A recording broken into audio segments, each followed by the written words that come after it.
Well, good morning, Rotary District 7770, and welcome to Conversations with Rotary Action People for Monday, July 19th, 2021. My name is Donald Hovis, your CWRAP host. I'm from the Chicora Rotary Club in Myrtle Beach, South Carolina. Today, we're pleased to be joined from Clemson University by Patrick Warren, who will be speaking to us about Russian trolls. They are among us on social media. Looking forward to that presentation in a few minutes. Up first, some announcements. Introducing the woman that is responsible for securing our speaker and all speakers. From the 5 Points Rotary Club in Columbia, she also has our mascot there, Harley, I believe, CWRAP mascot who makes an appearance every Monday, Mary Gass. Mary, thanks for being here. I said this last week, I'll say it again this week. If you're on here and you're in a club and you know a possible speaker for us, we're in need of speakers, folks. I think we have speakers booked right now through the end of this month. After that, I think it's kind of open. So if you have someone out there interested in speaking to us on Zoom right here on Mondays at 11, please get in touch with Mary Gass. We've got some ideas out there and we've got some prospects out there, but nothing's secured. So if you've got somebody that maybe came to your club and you're like, oh, that'd be great if they could speak to the whole district, please get in touch with Mary Gass. All right, so we did not do this last week, and it's my mistake, my fault. So in the chat box, please put your name, your Rotary Club, and answer this question. Yesterday was National Ice Cream Day. Did anybody have ice cream yesterday? If you did, what kind of ice cream did you have? And if you didn't, what's your favorite kind of ice cream? Please put that in the chat box. And also, throughout Patrick's presentation, if you've got a question, put it in the chat box, because when we get to the end, sometimes our time gets limited and we're not able to answer all of your questions. So please post your questions throughout the presentation. Now I'll read you Patrick's bio. Patrick Warren is an associate professor of economics at Clemson University and a lead researcher at the Clemson University Media Forensic Hub, where he studies the strategy, tactics, and impacts of coordination disinformation operations. He grew up in Walhalla, South Carolina, and graduated from the University of South Carolina in 2001 with a degree in philosophy, math, and rhetoric. After college, he served in the Peace Corps in Cameroon before attending MIT for his PhD, which he earned in 2008. He lives in Clemson with his wife Pam, daughter Maggie, son Charlie, and he is a fellow Rotarian. He is in the Clemson Sunrise Rotary Club. On September 15th, 2020, the Clemson University Media Forensic Hub released the Spot the Troll Quiz, an online interactive educational tool that attempts to train users on how to identify inauthentic social media accounts of the sort used by coordinated inauthentic social media campaigns. This tool walks through 8 recreated social media profiles, 5 of which were taken from an inauthentic campaign operated by the Russian Internet Research Agency of 3, of which were authentic accounts. Since release, nearly 800,000 people around the world have taken this quiz. Now, I'm going to go back to his bio. I wish Ann Matthews was here with her hat on, right? He went to South Carolina, but works at Clemson. So, Patrick, the first question I'm going to have you answer is it South Carolina or is it Clemson? Who do you pull for? Oh, I got to pull for the Gamecocks. Yeah. It gets me in a lot of fights around campus. My first 5 years here at Clemson, we won 5 times in a row in football, and it's not looked at. And I talked a lot of smack during that whole period, and I've really had to eat the crow since then. But that's the way it goes sometimes. Yeah, it's funny. So thanks for having me. I could talk about this forever. Let me just talk about one more thing. The economics department at Clemson has tailgate, for every football game, including the Carolina Clemson game, and I always show up in my Carolina stuff, and I get to talk a lot of smack, and it's fun. I don't wear it to work very often, but I'll wear it to the football games. Anyway, all right. So thanks for having me. Let me share my screen real quick. I'm excited to tell you about some work that we've been doing at Clemson. And actually, all this work is joint with a colleague of mine, Darren Linville, in the communication department, who is also, we're like the only two people who teach at Clemson who are from this area. I grew up in Walhalla. He's from Clemson. His dad taught here. So we're like the local boys of Clemson University. And we've been doing this work for it's almost 3 years now, trying to understand strategy, tactics, and impact of coordinated and authentic campaigns on social media. I'm going to tell you a little bit about what we've learned.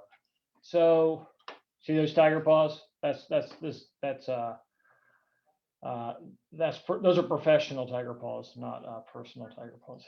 Good. So, if you've seen anything about the Internet Research Agency, you may have seen this picture. So this is a picture of St. Petersburg, Russia. And this is the building from whence this large campaign of fake social media accounts that were targeting the United States emanated. And most of the work from the campaigns that you've heard about occurred between 2014 and 2017. And I want to tell you first a little bit about that campaign because it'll help you understand sort of the depths to which these motivated actors can go in order to create accounts that are trying to mislead the public. So here's what the output of that first major campaign looked like. And so this is a timeline along the x-axis here, and this is the number of tweets per week along the y-axis here. And there's two different timelines here. There's the teal color and there's the gray color. As you can see, this campaign was first mostly not in English. So these were Twitter accounts. They were not what they purported to be. They're pretending to be, you know, they weren't clear about the fact that they were some big propaganda organization. Obviously, they were just pretending to be real people. But at first, they were pretending to be real people, mostly in Russian, mostly targeted domestically, mostly targeting opponents of Putin's regime in Russia. Also, some evidence a little later on that they began targeting some of Russia's neighbors like Ukraine. But in 2015 and then on through 2017, they really shifted their focus from being primarily Russian to being primarily English. And when I say they shifted their focus, I don't mean the accounts changed from being a Russian account to an English account. I mean, they opened a bunch of English language accounts from scratch and tried to establish new identities as English language speakers. And so it's this campaign in English that's gotten the most attention and that I'm going to tell you about today. So these thousands and thousands, sorry, let's go back to here. So how many tweets were we getting out of this campaign? So this big spike here was 20,000 tweets in a week. This big spike back here was 30,000 tweets in a week. If we add all these up, there were about 3 million tweets in English from this campaign, but they weren't all from the same sorts of accounts. So one thing that Darren and I have shown is that these campaigns use very specialized accounts. So one campaign might have lots of different sorts of accounts. Each of those sorts of accounts is kind of a different tool that's used for a different purpose. And so given the time that we have today, I'm not going to be able to talk to you about all of these types. I'll talk to you about some of them. But here are the 5 major types that we identified within that campaign. If there's questions during the Q&A, we can talk about the ones we don't have time for. Today, I'm going to talk about those 3, news feeds and right and left trolls. We can talk about fearmongers and hashtag gamers after, if you like. So what are news feeds? News feeds were accounts that pretended to be real local news outlets or aggregators around the United States. There were about 38 cities that were targeted in this way. And these were the sorts of things that those news feeds talked about: sports, news, business, local, health, Chicago, etc. Seems quite innocuous. Here's what they looked like. So here's 2 of them. Here's Cleveland Online, and here's Pittsburgh Today. And you can read some of these tweets. This Pittsburgh Today profile: Seattle leans on its offense to beat Pittsburgh 39-30. That's quite innocuous. That's a real thing that happened in Pittsburgh that day. Kobe Bryant announces retirement. First responders mourn fallen officer, etc. Okay. So these accounts are kind of mysterious. They didn't distribute any fake news. They didn't say anything that wasn't true. In fact, we were able to identify the real news accounts from which these news feeds were pulling their real news. So this is probably not what you're thinking about when you hear about trolls.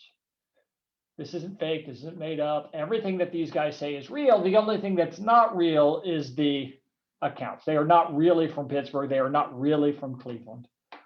So are we allowed to be interactive here? Can I ask a question for the audience, or should I do my whole 25 minutes? I can ask a question. Okay. What do you guys think these guys are up to?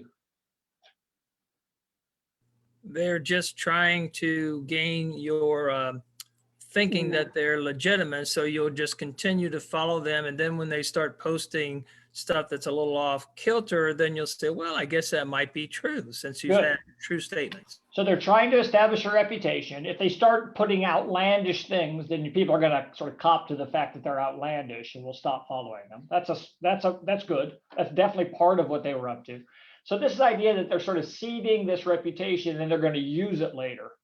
But what if I tell you that they used it the whole time? Now, what do you think they're up to?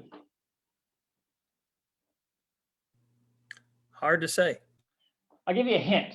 So I looked through this Pittsburgh Today profile, but I didn't look at this Cleveland Online profile. It's the same. It's all real news.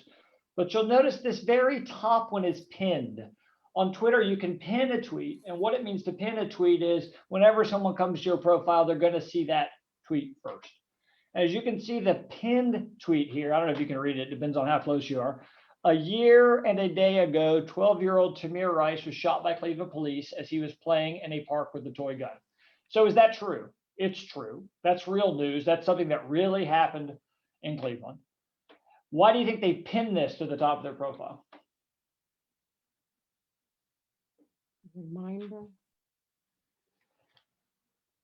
They pinned this to the top of the profile in order to make things like police violence against Black Americans as more central to the conversation than it would otherwise be. We call this agenda setting.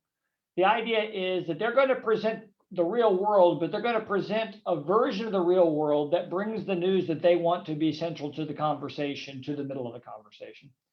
And so when we dig through the output of these 38 local news feeds, we find that the sorts of news that they talk about is skewed. And what do I mean by skewed? I mean skewed relative to what a real local news provider would talk about. So what we were able to do is with some colleagues here and actually some undergrads here, we were able to match every one of these Russian news feeds to the real local news from which they were pulling their news. And we were able to contrast the sorts of, so for instance, Cleveland Today pulled a lot of news from the Cleveland Plain Dealer, which is a real newspaper in Cleveland. And so they shared news from the Cleveland Plain Dealer, but they didn't share all the news. They chose a subset of the news to share. And how did they choose the subset? They decided to use the part of the news, not exclusively, but they overemphasized news that was involved in violent conflict, especially violent conflict across races. So if we compare the frequency of terms from the Russian version of the news versus the real version news, you'll see that words like charged, arrested, fatal, shooting, missing woman, killed, murder, city show up. This is like twice as much, 60% more, 50% more. You don't want to be too extreme or it's going to stand out. The idea is just to subtly present a kind of funhouse version of the world. And we think that's what these accounts were up to. There was a bit of a shift of the sort that Lou described, where early in their lives, they didn't do this. Early in their lives, they presented essentially the exact same version of the world that the Cleveland Plain Dealer was presenting until late in the summer of 2016, which is when they made a big shift toward presenting a sort of violent and extreme funhouse version of the United States. It really happened in August 2016. We can try to infer why they shifted at that time. A natural thing is that they may have wanted to affect the sorts of things that people were talking about as the election came up in 2016, but we can't know that for sure. All we can do is we can identify the timing and the shift. The second sort of account I want to tell you about are what we call right trolls. Here's the things that right trolls talked about: MAGA, Never Hillary, fake news, arrest Obama, etc. Here's what the right trolls looked like. There's USA Gunslinger Girl, Tennessee GOP. The right trolls presented themselves as folks from the right or the extreme right of the political distribution in the United States. They often presented themselves as pretty young women, although they did sometimes also present themselves as unofficial platforms of the real Republican Party. We took these screenshots from an archive, and that's why this is not in English. Of course, they were actually in English. It's just the archive had them in other languages. These guys had tens of thousands up to hundreds of thousands of followers. And what were they up to? Well, let me tell you about the other side of the spectrum first. So at the same time they were operating these extreme right accounts, they were also operating folks from the left of the political distribution, mostly Black Lives Matter themed accounts. So here's what these accounts were talking about, and here's what these accounts look like. These are actually accounts that were not active back in 2016. These are accounts that we identified later on in a new campaign that the Russians continued. Here's one from August 22nd, 2019. If you read this tweet, this is work done. His mom, a New Orleans police officer, was shot and killed while he was in high school. He raised his siblings while in college, graduated, went to the NFL, paid for over 145 houses for single mothers, sacrificing millions of dollars. If you've heard anything about these trolls, one thing you've probably heard is the idea that their goal is to polarize. But now I see you read this tweet, this doesn't feel like polarization. This feels like, if anything, sort of heartwarming. So what are these guys up to? What are they up to in this tweet?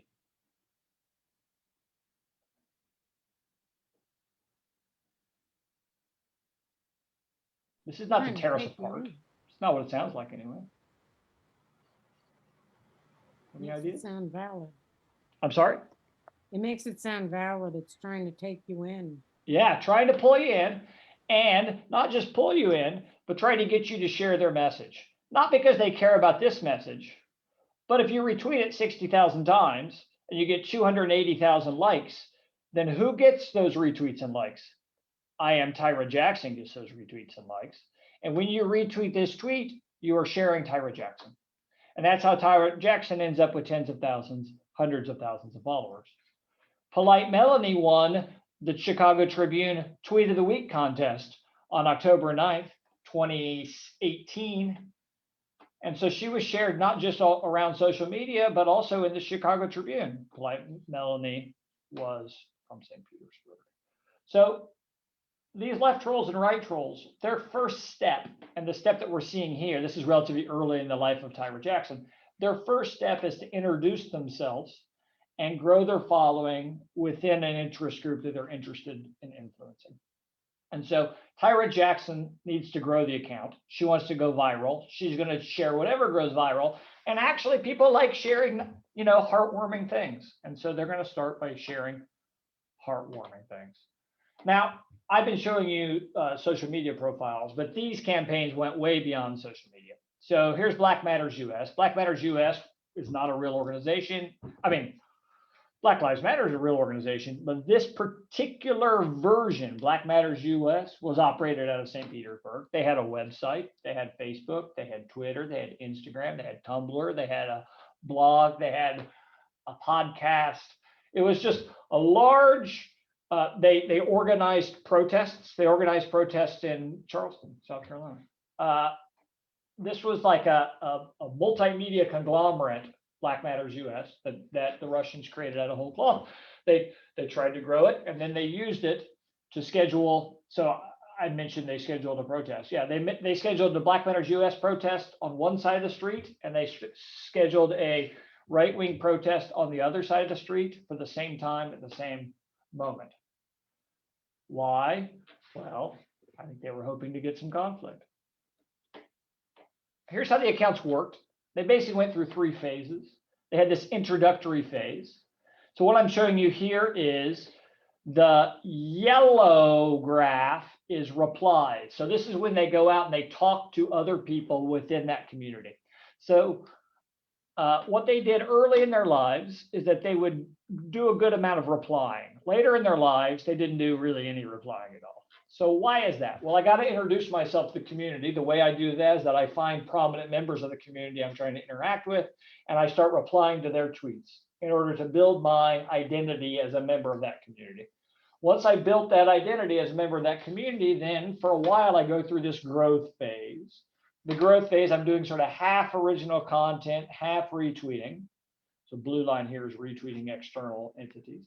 So I'm going to try to share as much viral content as I can, either that I steal from somewhere, I create myself, or that I retweet from someone else. I do that for a while. You can see that happen sort of up through same sort of time frame, late in the year of 2016. And then, again, this was like October of 2016, they made a shift, and they shifted from growth to what we call amplification. And so that was actually, if you think about this as like building your weapon and then using it, the using it was actually in a way that you may not have anticipated. So the way they use their weapons, they built these big accounts that have large followings, and then the way they use them is actually to amplify outsiders whose voices they want to be more prominent in the conversation. So in a sense, it's like the news feeds, where I'm trying to provide a sort of funhouse version of the world in terms of the sort of news I present. They do the same thing by providing a funhouse version of the political conversation by making extremist voices more prominent in the conversation by retweeting them. And actually, this is particularly scurrilous. And the reason is that, let's say that this whole set of accounts from Russia all get shut down. That happened, right? They all got caught, they all got shut down. But the accounts of the real Americans who were extremists in the conversation that they made more central, those accounts remain more central even after the Russians get shut down. And so by making these extremists on the left and the right more central to the conversation, they're able to change the conversation even after they're gone. And so that's the way to think about this last move that they make, is this amplification move. Okay, so I showed you St. Petersburg in 2014 to 2017. The Internet Research Agency, we can sort of track their movements to some extent. They've upgraded. This is the building that they're operating out of now, still in St. Petersburg. They've changed their methods to some extent, but their activities remain quite persistent. And as you can see, it's not just them. So US election 2020, China, Russia, Iran trying to influence the vote.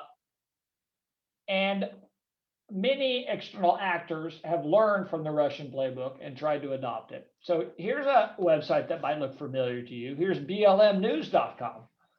Again, not the real Black Lives Matter. What is this? This is an Iranian website created exactly following the IRA playbook, but here by the Iranians instead of by the Russians. And again, they have Facebook and Twitter. I don't think they had a podcast. But this is like a carbon copy of Black Matters US.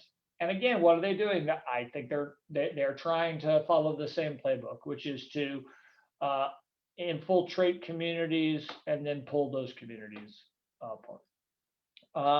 I mentioned that the IRA has adopted new strategies. That's because back in 2014, 15, 16, we really weren't watching for them at all. So it's kind of hilarious. So on Facebook, they were very active. They bought a bunch of ads, and hilariously, I don't know how hilarious it is, but they bought many of those ads in rubles.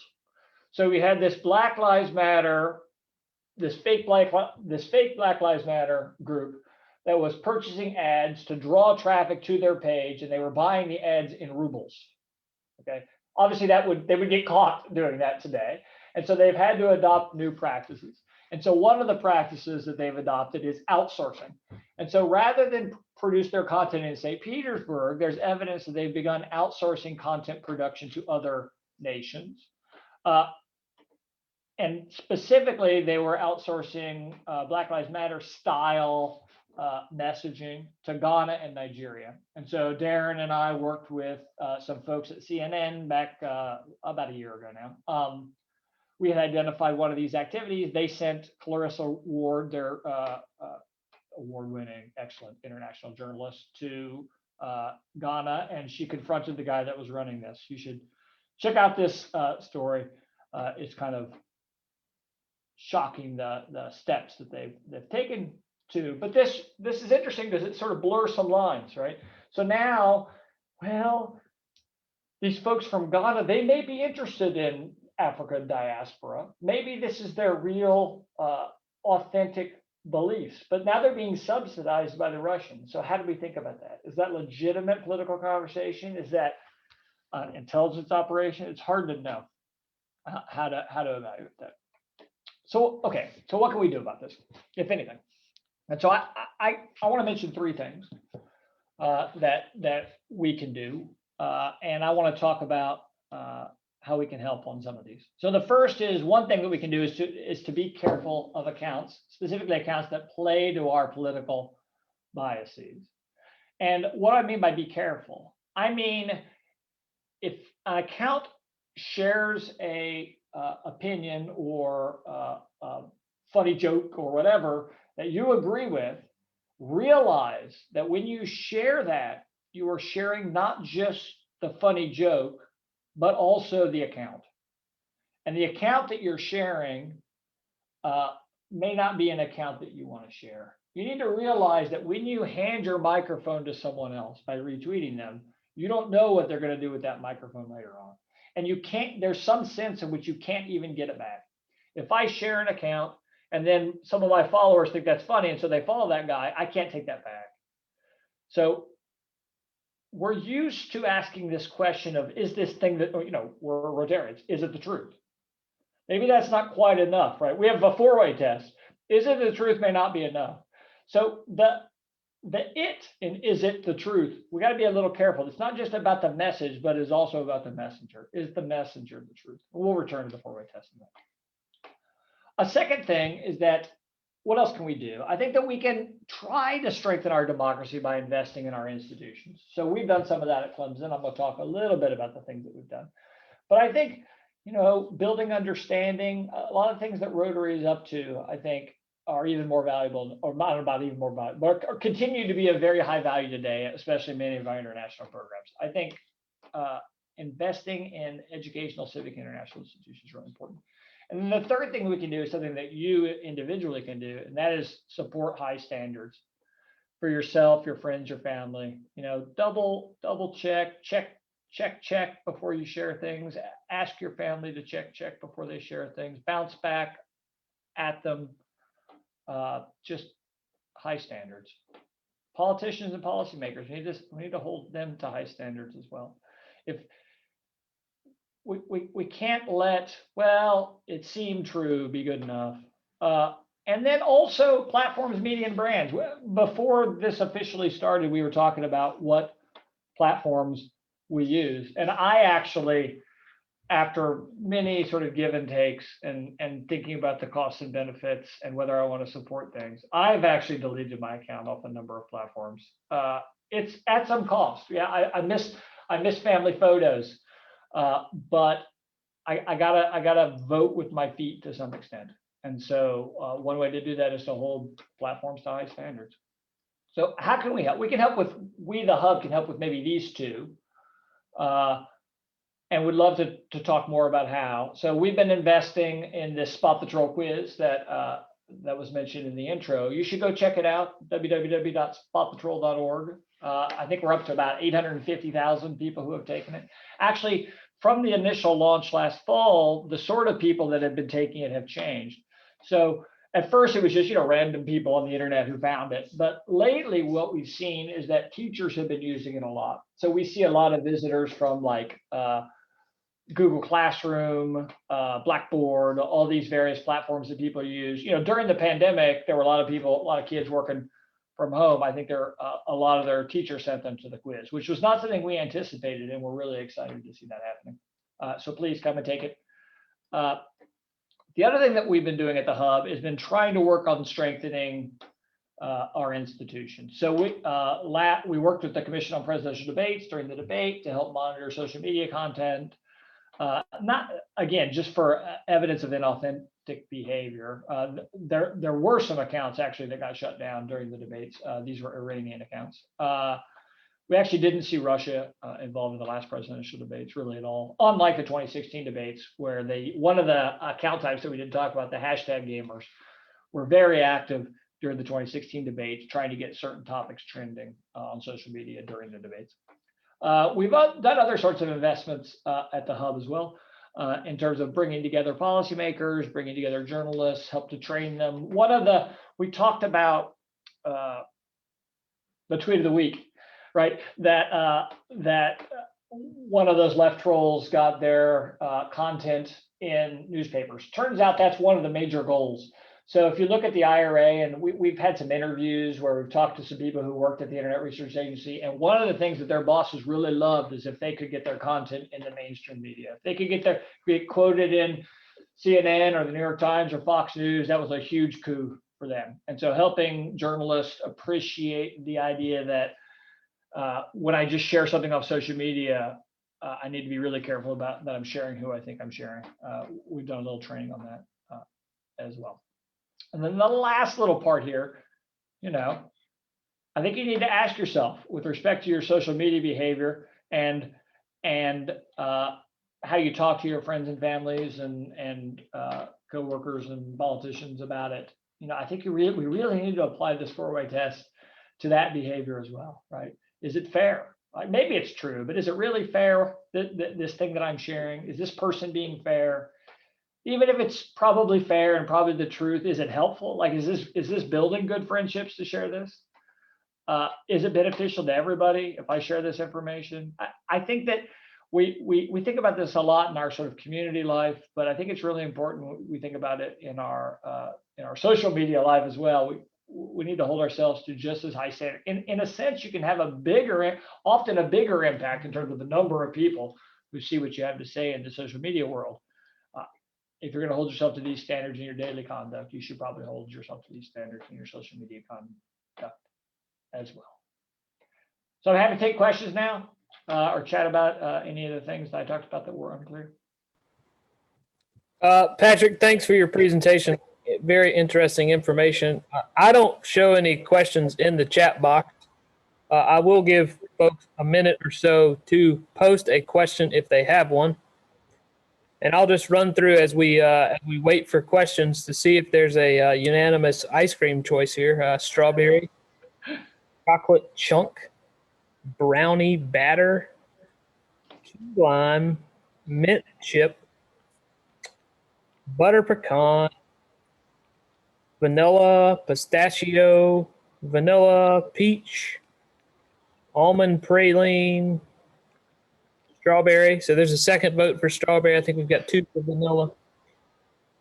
This one I thought was really cool. Deep fried ice cream, right? I think I see a question in there. Mary Yep. Briggs? Go ahead. Yeah, first of all, I have a comment. I think your point to consider the four-way test when we are posting is a really excellent point. So I'm going to use that. My question involves Twitter. So I'm on Twitter and I get notifications of things that are recommended for you and then kind of the all. And on things that are recommended for you, I get a lot of things that are absolutely contrary to what I believe, what I posted. Why does that happen? Yeah, so they have an algorithm, and we got to remember the goal of Twitter's algorithm. The goal of Twitter's algorithm is always engagement. They want your eyeballs. They collect money from your eyeballs, and so they want you to be looking at your phone or your computer or whatever. And so the reason they make these suggestions is not necessarily that they think you're going to like it. They think you might engage with it. And it could be a negative sort of engagement. They don't really care. And so their algorithm is set to make their best, the things they're recommending to you is their best guess about the sort of thing that you'll engage with. That's just, and that's informed by lots of things. So they're going to be wrong often, but what do they use? They know where you are. They probably know some demographic information about you. They know the things that you've liked in the past, but those like where you are and demographics enter into that algorithm. And so they're just making guess on the sorts of things that it's not guess. They have billions of data points. It's just predictive. Like what is she most likely to engage with? And that's what they're going to send to you. I almost never post on Twitter. I do like some things, but I would never like some of the things that they've got on there. Usually I just ignore those things. You can adjust it to the extent that you're interested. So if you go over to like your settings, you can adjust your interests. Now, when you do that, you're telling Twitter even more about you, for better or worse. Okay, I'll probably just ignore it. Sounds Okay. like the thing to do. Yeah. Thank you.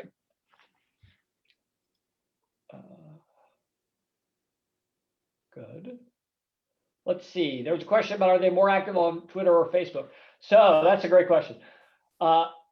It has varied over time.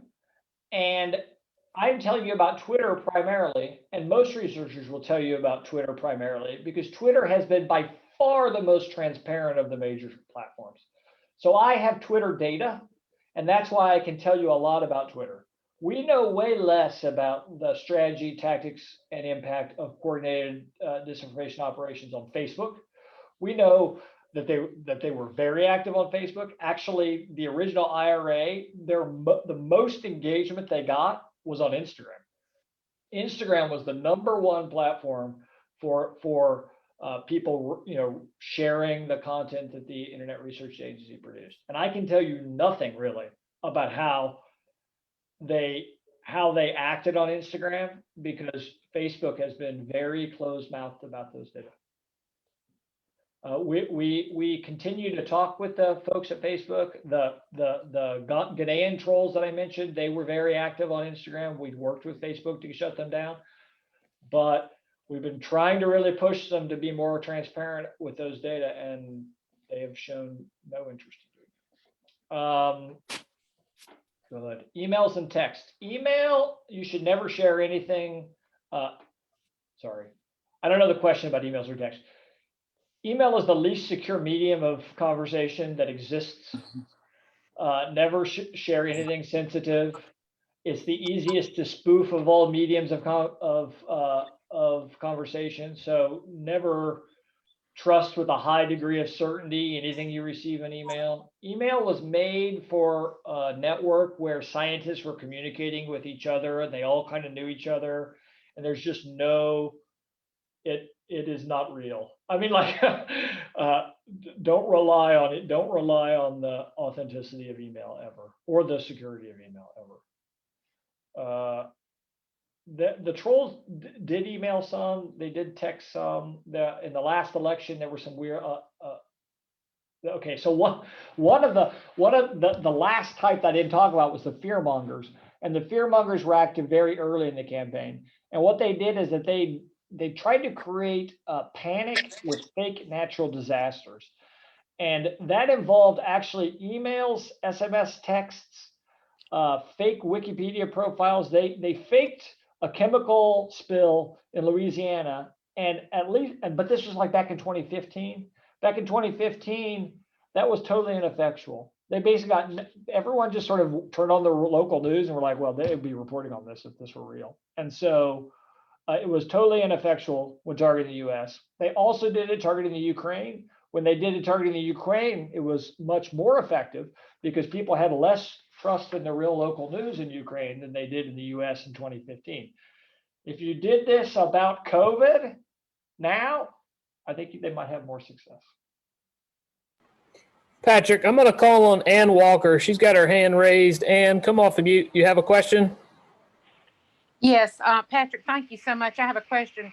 Are you available to speak to business groups? And if so, can we have your contact information? Sure. I'm happy to talk to business groups or me or someone else from the hub. P. Warren at Clemson.edu will get me. P as in Paul, Warren at edu.clemson. Hey, At Ann, I Clemson. have the information. I can send it to you. Okay, thank you. Thank you so much. Well, great presentation, Patrick. I do appreciate you joining us. Very interesting information. Thank you for having me. Thank you for being here, and also for being a Rotarian and sharing the social media four-way test. I do agree that's a great thing. So, was there one other thing? Susan, did you have something? I just wanted to say it was an excellent presentation, extremely informative. Thank you. Thank you very much. Thank you. Next week, Mary will be hosting. I will be absent, unfortunately. I have family in town, so that I haven't seen since before the pandemic, folks. So I will be missing next Monday, but Mary will be your host as we have District Governor Paul Walter as our speaker, talking about his vision for 2021-22. And of course, the one I have to miss is with District Governor Paul. I do hate to miss, but I believe Paul may be out on the road today, possibly. I think his journey has possibly started around the district. We don't have him with us, so I assume maybe he has started his journey around the district. But one announcement other than that is one coming up for tomorrow. I think you may have gotten an email about this. If not, it came from RI Director Stephanie Urchek at 10 o'clock this morning about joining the world's largest Rotary meeting. Tomorrow, Wednesday, July 21st at 1 p.m. Eastern Standard Time. Clubs from around the globe will participate in this event, and Stephanie Urchek is the speaker. And the topic of the meeting is Rotary Responds, Surviving and Thriving During the Pandemic and Beyond. So if you didn't get this email, maybe we can get this out, but I believe it did go out to everybody in the district. So with that being said, Patrick, would you like to conclude by saying the Rotary four-way test? Sure. Is the four-way test of the things we think, say, and do. First, is it the truth? Second, is it fair to all concerned? Third, does it build goodwill and better friendships? Fourth, will it be beneficial to all concerned? And then in my Rotary, we have a fifth one, which is it fun? Ring the bell. Thank you, Patrick, and thank you, Rotarians, for being here. We'll see you next Monday at 11 a.m. for the next conversation with Rotary Action People. Take care, folks. That's a wrap. Bye-bye.